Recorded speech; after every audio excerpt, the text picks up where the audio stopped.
Hello everyone, I'm Meteorologist Charlie Ironmonger. Thank you so much for joining me today for your noon news and weather update from the First Alert Desk. Now we've got breaking news out of Atlantic Beach where a man is facing rape and armed robbery charges.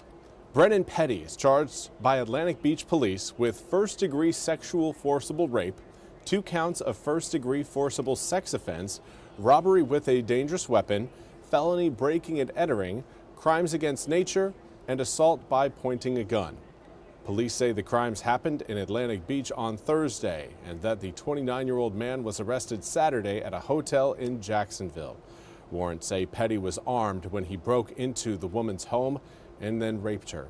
He is also accused of stealing items from her home. Petty is jailed on a $1.5 million bond. And now we want to highlight some of the fallout regarding the indefinite suspension of late-night host Jimmy Kimmel. NBC's Liz Kreutz has more.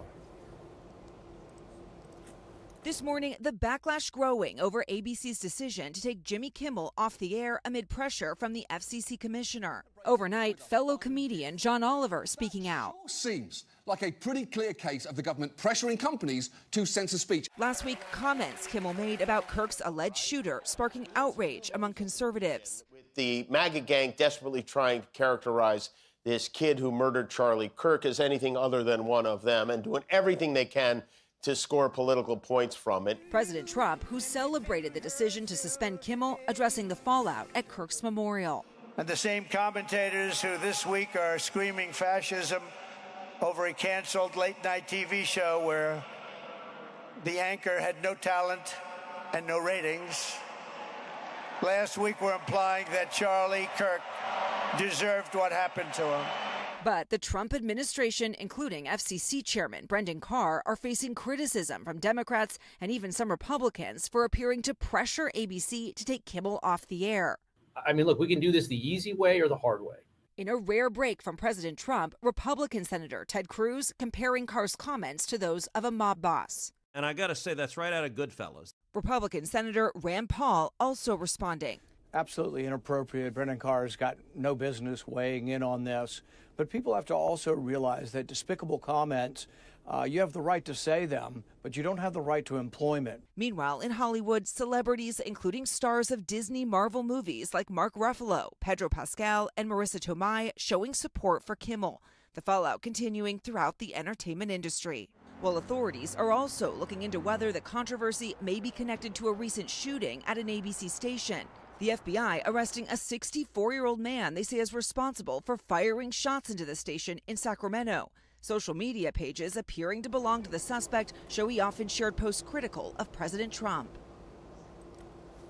And again, that was Liz Kreutz reporting. We now turn to your weather forecast. Today, it has been a sunny day for most of eastern North Carolina. However, those of you watching closer to the Crystal Coast have been stuck under the clouds. But before we get into your local forecast, I do want to highlight what is happening in the tropics as we've got quite a bit of activity, starting with Hurricane Gabrielle. Right now, a major hurricane, Category 3 hurricane, just off to the southeast of Bermuda. Now, the good news is this thing is going to be staying east of Bermuda. It's not going to be passing any closer to eastern North Carolina than essentially where it is going to be today.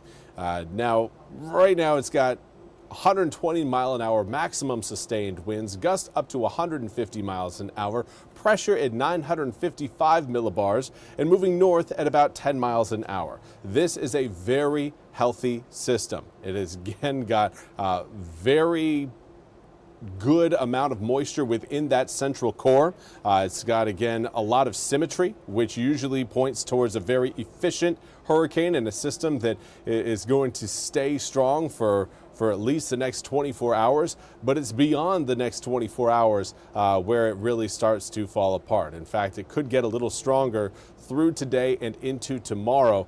National Hurricane Center projecting it could reach Category 4 hurricane strength. But by the time we get to Tuesday morning, tomorrow morning, those winds will start to come down a bit, even more so by the time we reach Wednesday morning as the system again works its way into the northern Atlantic and then zooms its way across the Atlantic heading towards Europe. By the point we get to Friday, it should be a Category 1 hurricane, and then from there drops down to a post-tropical low. But that's not the only system, again, in the Atlantic. We also have two other areas of concern we are keeping an eye on. One is denoted by that red X, kind of in the central Atlantic. Over the next 48 hours, has a low chance of tropical development, just a 20% chance. But over the next 7 days, goes up to a high chance, 70% chance of tropical development. Next name up on the list is Umberto, followed by Imelda. Now to Billy George. The sun always shines in Emerald Isle. Just hard to see sometimes. Billy, I love that attitude, and you are not wrong at all. Not wrong in the slightest. It's going to be very sunny along the Crystal Coast coming up for tomorrow. But the other area of concern we are keeping an eye on is already a little bit closer to home. Right now, give it around 400 miles off of the Leeward Islands. Has a 10% chance of tropical development over the next 48 hours. Over the next 7 days, a medium chance of development. That's where, again, we've got our eyes, is that longer stretch of time where this system could, again, start to develop into a tropical system around the Turks and Caicos Islands, potentially near, the Bahamas. And in that area, that's where we possibly could see some impacts heading our direction. So that's going to be one we'll keep a very close eye on here throughout this week. For right now, our concern is more with the incoming cold front that'll impact eastern North Carolina Thursday evening to Thursday night, extending into Friday. For now, no severe or tropical weather concerns that are going to affect us today. Right now, air temperatures reading in the mid to upper 70s throughout most of eastern North Carolina. Edenton right now coming in 80 degrees. We've got 78 in Stumpy Point as well as Swan Quarter. 77 showing up in quite a few spots. New Bern, Kinston, Kenansville, Goldsboro, Greenville, Williamston, Rocky Mount, and Elizabeth City. We've got 76 currently in Beaufort as well as Hatteras. Over the past 24 hours, most areas have reported a slight drop in air temperatures. But again, it's not all that great. You may not notice it as you step out the door. Winds out of the northeast blowing in at about 5 to 10 miles an hour. Through the rest of this afternoon, that's where the winds are going to be staying. We may get a few degrees warmer than 80 degrees, but I'm not anticipating much past 84 and 85 degrees for today.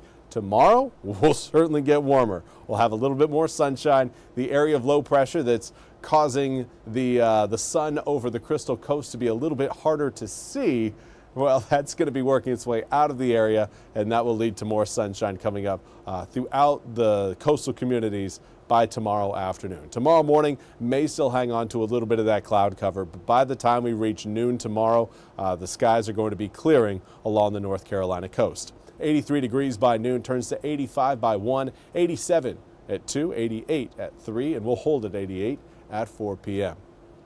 Let's zoom the picture out a little further, and you can kind of get an idea of where that frontal boundary is that's going to be impacting us on Thursday.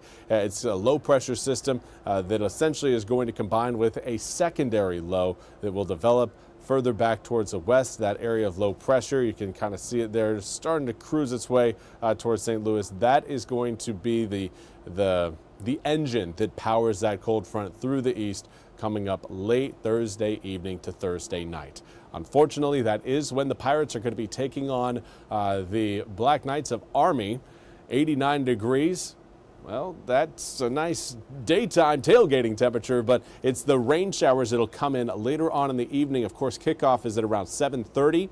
We may end up seeing some rain delays or maybe even some lightning delays around the start of that game. So if you are planning on heading to Dowdy-Ficklin to watch the Pirates take on Army, do understand, again, you may the game, I should say, may end up being delayed due to, again, some lightning strikes and some heavy rain showers, but they should be fairly brief. It should be a broken line, so it's not one that we're going to see continuous delays. We'll have kind of one singular band roll through, and then things should start to improve after that. So maybe a late start to the game. If you're a tailgater, make sure you're bringing certainly a light rain jacket or an umbrella, something, again, to keep the rain off.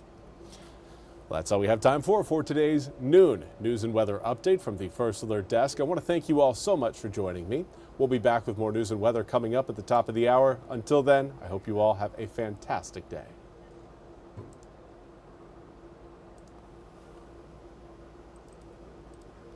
This hour of the WITN First Alert Desk is sponsored by Supreme Choice.